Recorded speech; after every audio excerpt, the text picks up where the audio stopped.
사순절 첫 번째 주일입니다. 주님의 십자가의 은총이 우리 돼지 모든 가정 위에 충만히 임하시기를 소원합니다. 올해 시작하면서 교회 학교 자녀들과 함께 창세기부터 하나하나 읽어가고 있는데요. 이제 사순절이 되어서 이번 주일부터는 우리 자녀들과 함께 예수님에 대한 이야기를 나눠보려고 합니다. 여러분, TV 방송 중에 You Quiz on the Block이라고 하는 그런 프로그램이 있습니다. 방송인 유재석 씨와 조세호 씨가 진행하는 프로그램이죠. 평범한 시민도 인터뷰하고 이슈가 되는 사람도 인터뷰를 합니다. 그리고 마지막에는 퀴즈를 풀어서 상금을 주기도 하고 선물을 주기도 하는 그런 프로그램입니다. 한 번씩 제가 흥미있게 보는 방송인데요. 지난 2021년인가요? 이 프로그램에 영화 배우 신하균 씨가 출연을 했습니다. 이런저런 내용의 인터뷰를 하다가 인터뷰 말미에 그날 출연한 모든 출연자에게 공통으로 하는 질문을 던졌습니다. 이런 질문이었습니다. 만약 신이 당신의 옆집에 산다면, 그래서 그에게 딱 한 가지만 부탁할 수 있다면 당신은 무엇을 부탁하겠습니까? 네. 여러분이라면 어떤 부탁을 할 것 같습니까? 여러 부탁이 있겠죠. 다양한 부탁을 할 것 같습니다. 대부분 자신의 문제를 해결해 주십사 이렇게 부탁할 것 같은데요. 그런데 신하균 씨의 대답이 참 재치 있더라고요. 그가 이렇게 대답했습니다. 이사 가지 마세요. 신이 옆집에 산다면 이사 가지 말라고 부탁을 한다는 거죠. 신이 이사 가지 않고 계속 자기 옆집에 있으니까 언제든 신을 찾아갈 수도 있고 모든 걸 부탁할 수도 있겠다, 그렇게 싶어서 이런 대답을 한 거죠. 참 재치 있는 대답이다, 그런 생각이 들었습니다. 그런데 여러분, 엄밀히 말하면 우리 그리스도인은 옆집에 사는 하나님을 믿는 게 아닙니다. 우리는 지금 우리와 함께 하시는 하나님을 믿습니다. 함께 살고, 함께 걷고, 함께 이야기 나누고, 함께 아파하고, 함께 기뻐하는 우리와 함께 살아가시는 하나님, 바로 임마누엘의 하나님을 우리가 믿습니다. 근데 여러분, 임마누엘, 이 하나님께서 우리와 함께 하신다, 우리를 위해 하나님께서 뭔가 일을 하고 계신다, 이런 의미와 같은 것입니다. 우리와 함께 산다고 해서 가만히 계신 분이 아니라 우리를 위해 끊임없이 일을 하고 계신다는 거죠. 우리가 필요할 때만 일을 하시는 게 아니라 늘 일을 하신다. 그래서 임마누엘 하나님이 우리의 희망이 되시는 겁니다. 여러분, 우리 하나님은 일하시는 하나님이시죠. 하나님의 나라가 온전히 세워지기를 소망하면서 하나님은 계속 일을 하십니다. 오늘 본문에도 일하시는 하나님의 모습이 기록되어 있습니다. 오늘 본문은 예수님께서 세례 요한에게 세례를 받으시는 장면입니다. 예수님께서 요한에게 세례를 받으시려고 요단강으로 갔는데 요한이 만류하지요. 안 됩니다. 그러자 우리 예수님께서 말씀하셨습니다. 마태복음 3장 15절에 보니까 예수께서 대답하여 이르시되 이제 허락하라. 우리가 이와 같이 하여 모든 의를 이루는 것이 합당하니라 하시니 이에 요한이 허락하는지라. 아멘. 여러분, 이 말씀이요, 마태복음에 기록된 예수님의 첫 번째 말씀입니다. 마태복음에서는 굉장히 중요한 위치를 차지하고 있다, 이렇게 말할 수도 있겠죠. 예수님께서 이 땅에 오신 목적, 예수님의 삶의 핵심, 이것을 말해주고 있습니다. 예수님께서 왜 이 땅에 오셨느냐? 예수님은 모든 의를 이루기 위해 이 땅에 오셨다, 그렇게 말씀하십니다. 여러분, 여기서 모든 의라고 하는 것은 하나님의 의, 하나님의 뜻, 이런 것을 말합니다. 그런데 메시지 성경은 이 모든 의를 조금 더 구체적으로 설명하고 있습니다. 마태복음 3장 15절 메시지 성경은 이렇게 말합니다. 내 말대로 하여라. 오랜 세월 동안 이어져 온 하나님의 바로잡는 역사가 바로 지금 이 세례 속에서 하나로 모아지고 있다. 아멘. 여러분, 이 메시지 성경은 이 모든 의라고 하는 것을 어떻게 해석하고 있습니까? 오랫동안 계속되어진 하나님의 바로잡는 역사, 하나님의 일하심, 이렇게 설명하고 있습니다. 그러니까 예수님께서 이 땅에 왜 오셨느냐? 하나님의 바로잡는 역사를 위해, 하나님의 일하심을 이루어 드리기 위해 이 땅에 오셨다 하는 거지요. 여러분, 첫사람 아담 이후에 이 세상은 하나님의 창조의 의도와는 다르게 하나님에게서 멀어지고, 하나님의 뜻과는 또 달라지고, 하나님의 정의로움에서 벗어나기 시작을 했습니다. 그래서 하나님은 이걸 바로잡기 위해 계속 하나님의 일을 하셨습니다. 우리가 지난주에 읽었던 것처럼 홍수로 심판하시기도 하셨고, 또 모세와 엘리야와 같은 하나님의 사람을 보내어 주셔서 하나님의 법을 알려주시고 하나님의 마음을 전해주시기도 하셨습니다. 이런 바로잡는 하나님의 역사하심으로 우리 예수님까지 이 땅에 오게 되신 것이죠. 여러분, 이건 책임을 다하신 하나님의 모습입니다. 우리 하나님은 당신이 창조하신 이 세상을 그냥 내버려 두지 않으십니다. 당신의 아들까지 보내시면서 이 세상을 바로잡기 위해 오늘도 우리 하나님 일하고 계십니다. 근데 사실 요즘 세상은요, 바로잡기를 꺼려하는 세상이 아닌가, 그런 생각이 들 때가 참 많습니다. 자동차가 문제가 생기면 곧바로 리콜을 실시해야 하는데 차일피일 미루다가 여론이 거세지면 마지못해서 리콜을 하는 경우들도 있지요. 가만히 있다가는 리콜을 받지 못해요. 그렇죠. 자기가 찾아가야 리콜을 받을 수 있는 그런 세상이 되어 버린 거죠. 또 신문이나 방송, 언론에서 잘못된 보도에 대해 정정 보도할 때도 그렇습니다. 특종이라며 앞뒤 좌우 사정 보지 않고 아주 크게 터뜨렸는데 그게 잘못된 소식이라고 밝혀지면 정정해야 하는데, 그런 정정은 소리 소문 없이 아주 조그만 지면에다가 아니면 방송 말미에 잠깐 하고 맙니다. 자신의 행동에 책임을 지지 않으려는 듯 그런 세상이 되어버린 거죠. 하지만 여러분, 우리 하나님은 절대 그렇지 않습니다. 당신이 창조한 세계를 끊임없이 바로잡아 나가십니다. 하나님께서 잘못한 게 없는데도 하나님은 계속 하나님의 세계를 바로잡기 하고 계십니다. 오늘 본문의 세례 요한도 바로잡으시는 하나님의 일하심의 일환으로 보내진 하나님의 사람이었습니다. 그가 행했던 세례도 마찬가지입니다. 하나님의 바로잡기입니다. 여러분, 마태복음 3장 5절에서 6절 보면 세례 요한의 세례를 이렇게 말합니다. 이때에 예루살렘과 온 유대와 요단강 사방에서 다 그에게 나와 자기들의 죄를 자복하고 요단강에서 그에게 세례를 받더니, 여러분, 이 구절에서 세례가 어떤 것인지 잘 보여줍니다. 죄를 씻는다, 이런 의미라고 합니다. 여기서 죄라고 번역된 헬라어 단어는 하마르티아라고 하는 단어입니다. 원래 이 단어는 화살을 쐈는데 관역을 빗나가는 것을 표현한 단어입니다. 그래서 바른 길에서 벗어나다, 혹은 생각과 행동으로 하나님의 법을 위반하다, 이런 뜻으로 사용되었지요.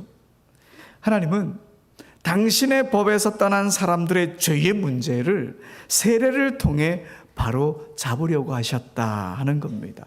구약시대는 제사를 통해서 죄의 문제를 바로 잡으려 했지만, 지금 유대인들은 로마의 식민지로 살아가고 있습니다. 착취당하고 있죠. 제사를 지낼 그런 경제적인 여유가 없습니다. 엄청난 세금 때문에 경제적으로 힘든데 죄라고 하는 종교적인 짐까지 지고 있으니 마음이 불편합니다. 삶이 버겁습니다. 지칩니다. 그때 하나님께서 요한을 통해 세례의 길을 열어주셨습니다. 처음 세례의 모습은 물에 들어갔다가 나오는, 완전히 들어갔다가 나오는 그런 의식이었습니다. 물에 들어가면서 나는 죄에 대해 죽습니다, 이렇게 마음을 먹고 들어갑니다. 이어 물에서 나오면서 이제부터 나는 하나님의 법으로 온전히 바르게 살겠습니다. 이걸 다짐하며 새롭게 태어나는 거죠. 이렇게 세례가 하나님의 바로잡기의 방법입니다. 그러면 예수님은 왜 세례를 받으셨을까요? 예수님은 하나님이시니 죄가 없지 않습니까? 그러면 무엇을 바로잡기 위해 예수님께서 세례를 받으셔야 했을까요? 결론적으로 말하자면 하나님에 대한 오해, 예수님에 대한 오해를 바로잡기 위해 세례를 받으셨습니다. 예수님은 앞으로 죄인들과 세리의 친구가 되실 분이십니다. 억눌린 사람들과 함께 먹고 마시며 함께 즐거워하실 분이십니다.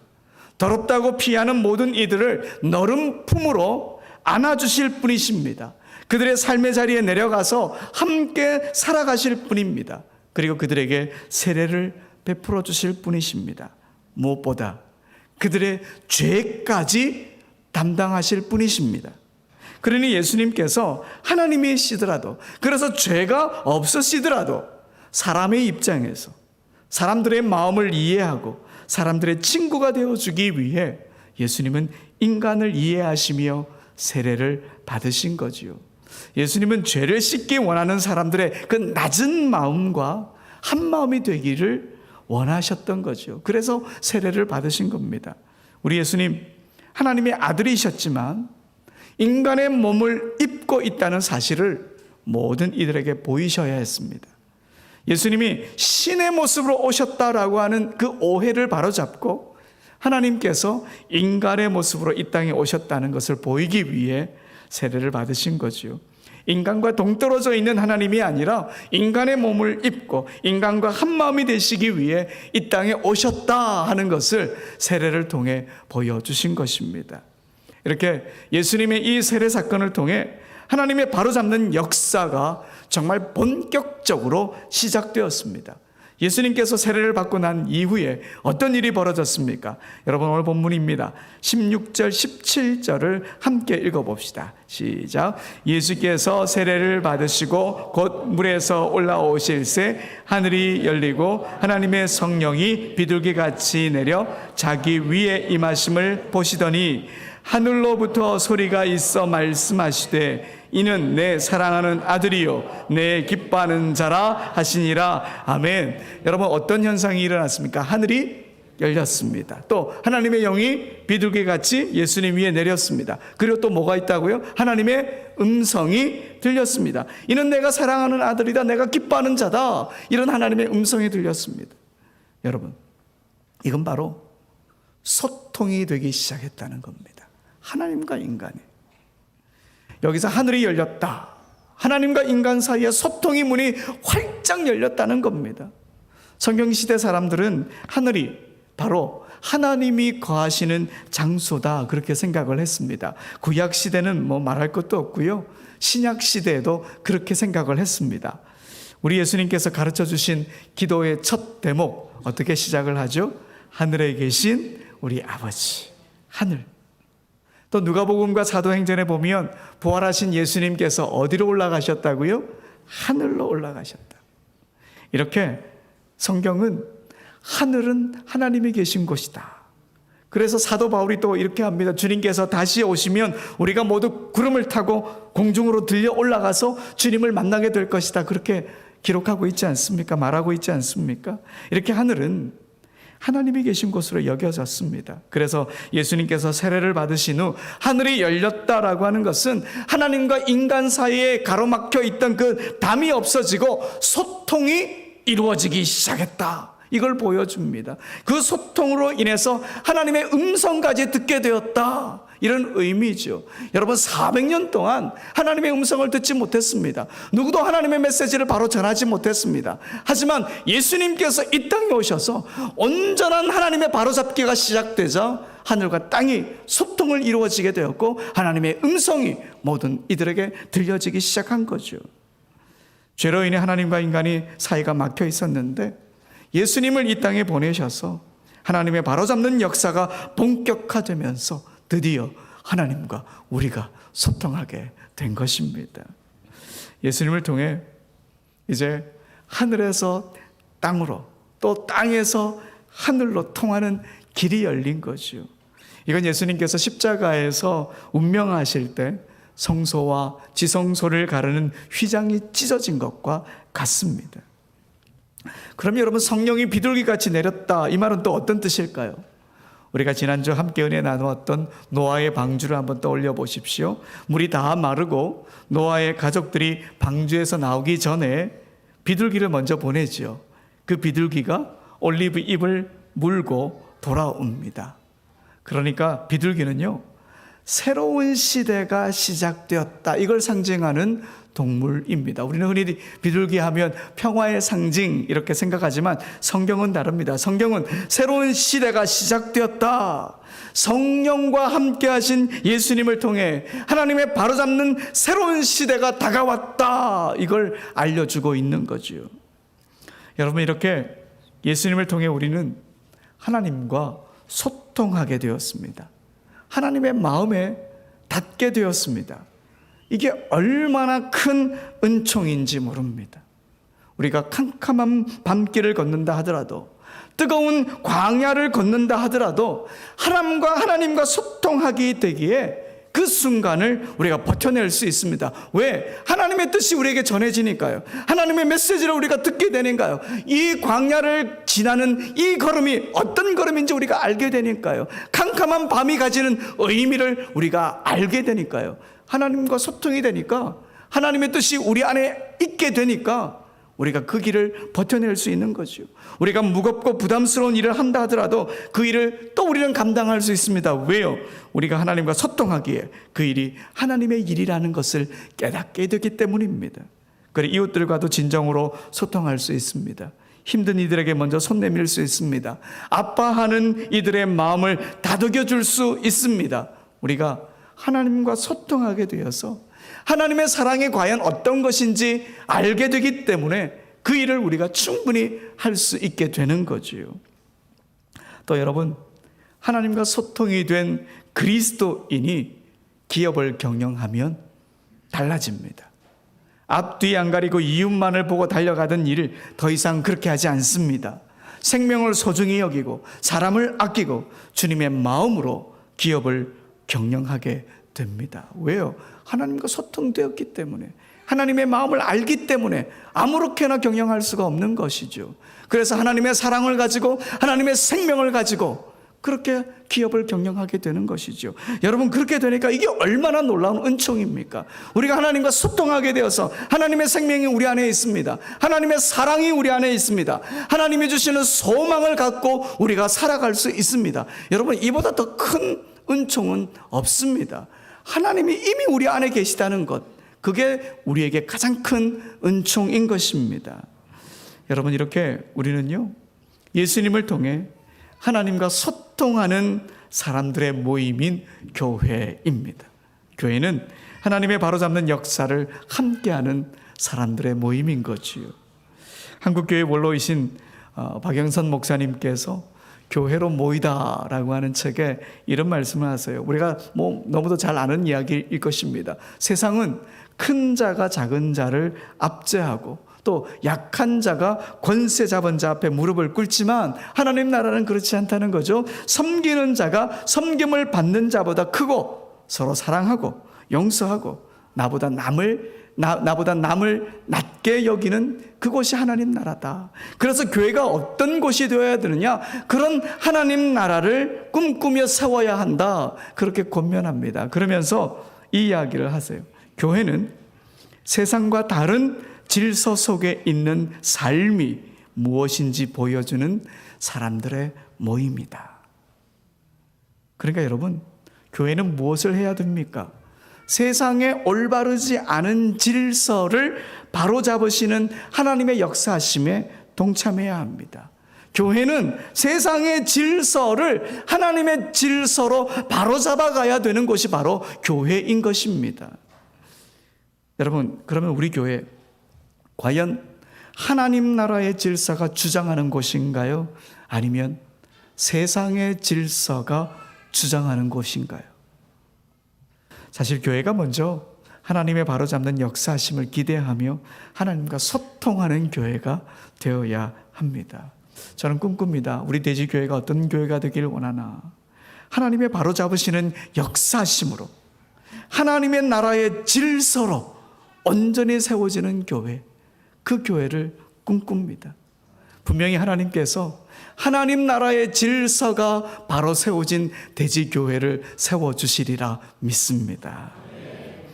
근데 여러분, 하나님의 바로잡는 역사, 그리고 이 소통의 역사, 이 역사를 방해하는 게 있습니다. 바로 말씀을 편식하는 것입니다. 올해 우리 교회는 약속의 말씀에 굳게 세우소서라고 하는 그 표로 말씀에 집중하는 그런 한 해를 지금 보내고 있습니다. 말씀을 가까이 하면요, 당연히 하나님과 소통하게 되지요. 당연히 하나님의 바로잡는 역사가 어떤 것인지 알게 되지요.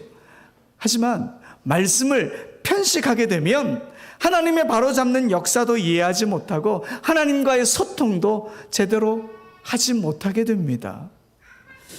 1808년에 영국에서 정말 말도 되지 않는 그런 성경이 발간된 적이 있습니다. 일명 노예 성경입니다. 이 성경에는 이집트에서 노예 생활을 하던 히브리 민족이 하나님의 은혜로 해방되는 출애굽기의 그 과정이 빠져 있습니다. 구체적으로 말하면 출애굽기 1장부터 출애굽기 18장까지의 내용이 그 성경에는 없습니다. 흑인 노예들에게 영향을 끼칠 만한 내용을 백인 지배층이 삭제하고 편집해서 노예들에게 그 성경을 나눠준 거지요. 하나님의 말씀이 그냥 숭숭 구멍이 뚫린 채 나눠주고 그냥 읽혀지게 된 겁니다. 그러니 이 노예 성경은 하나님과의 소통을 막아버렸습니다. 이 노예 성경은 하나님의 바로잡는 역사를 방해해버린 거지요. 그렇다면 여러분, 우리는 과연 성경을 노예 성경으로 만들고 있지는 않은지 우리 자신을 돌아봐야 합니다. 죄와 심판에 대한 내용 건너뜁니다. 이러면 노예 성경과 뭐가 다릅니까? 복받고 부유해지고 축복의 말씀만 빨간 줄을 몇 번이나 긋습니다. 노예 성경과 뭐가 다릅니까? 내 입맛에 맞는 말씀만 골라서 듣고 믿으려고 합니다. 이런 말씀 편식은 건강한 신앙인의 모습이 아닙니다. 여러분, 바로잡는 하나님의 역사는요, 아주 다양하게 우리에게 나타납니다. 심판과 징계도 하나의 방법입니다. 고난과 고통도 하나의 방법입니다. 이 길로 제대로 지나가야 하나님의 바로잡으심을 경험하게 되고 하나님과 소통하게 되는 겁니다. 여러분, 다윗을 한번 보십시오. 그는 밧세바를 범하고 우리아를 그 죽음의 자리로 내몰았습니다. 그로 인해 하나님의 징계를 받게 되죠. 그런데 이 징계를 다윗이 어떻게 고백하는지 아십니까? 시편 51편 10절을 보십시오. 제가 세 번역으로 읽어보겠습니다. 아, 하나님, 내 속에 깨끗한 마음을 새로 지어주시고 내 안에 정직한 세형을 넣어주십시오. 아멘.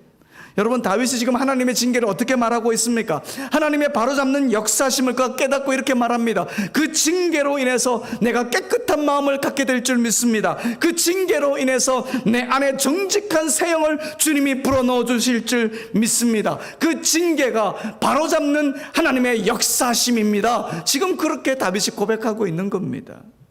그러니 여러분, 말씀을 편식하지 맙시다. 우리를 불편하게 만드는 그 말씀이 우리를 바로잡으시는 하나님의 역사심입니다. 사실 근데 여러분, 말씀이 불편하다는 것 자체가 사실은 하나님과 소통이 되고 있다는 겁니다. 말씀이 왠지 불편해. 하나님께서 뭔가 이야기할 게 있으니까 말씀이 불편한 것이 않습니까? 그러니 말씀을 편식하지 맙시다. 오늘 본문에서 예수님께서 세례 요한에게 이렇게 말씀하시죠. 모든 의를 이루자. 모든 의를 이루자. 하나님의 바로잡는 역사하심을 하나도 빠뜨리지 말자, 이 의미입니다. 그러니 어떤 말씀이라도 아멘으로 받으면 그 말씀을 통해 우리는 바로잡아집니다. 그 말씀으로 인해 우리는 하나님과 소통하게 됩니다. 그러니 모든 말씀을 통해 하나님의 역사하심을 경험하게 되길 소원합니다. 여러분, 지금 우리 사순절 첫 번째 주일을 보내고 있습니다. 사순절은요, 특별히 훈련의 시간입니다. 40일 동안 하나님과 긴밀한 소통을 위해 내가 어떤 훈련을 해야 할까? 내가 하나님 앞에 바로 잡아야 할 것은 무엇인가? 우리가 깊이 생각하고 그 훈련을 했으면 좋겠습니다. 사순절 기간 동안 기도의 습관을 기르는 것도 좋겠죠. 기도가 바로 하나님과 소통하는 거니까요. 그래서 매일 새벽 기도의 자리를 지켜보는 것, 이거 도전해 보는 거지요. 또 말씀을 평소보다 조금 더 읽어봅니다. 5분이나 10분 더 읽어보면서 그 말씀이 나에게 어떤 메시지를 주나 귀 기울여 보는 거죠. 그리고 성경을 필사할 때 이전에는 쓰는 데만 급급했다면 이번 사순절 기간에는 좀 천천히 좀 몇 구절만 필사해도 되니까요. 하나님의 음성을 놓치지 않으려고 하는 그런 자세로 우리가 한번 성경을 써봅시다. 이렇게 자신만의 훈련 프로그램을 한번 짜보자는 거죠. 여러분, 이렇게 훈련하는 이 사순절을 마치게 되면 우리는 분명 성장해 있으리라 믿습니다. 말씀을 읽을 때마다 하나님의 바로잡으심을 깨닫고 우리가 예수님의 이름으로 기도할 때마다 하나님과 소통하고, 그러면 우리의 신앙 바로바로 성장하는 거죠. 이번 사순절 기간 동안 하나님의 바로잡는 역사하심, 소통케 하시는 하나님의 은총, 우리 모두가 이런 은총을 누리게 되길 간절히 소원합니다. 우리 다 같이 일어나셔서 찬송하시겠습니다. 주의 손에 나의 손을 포개고 고백합시다.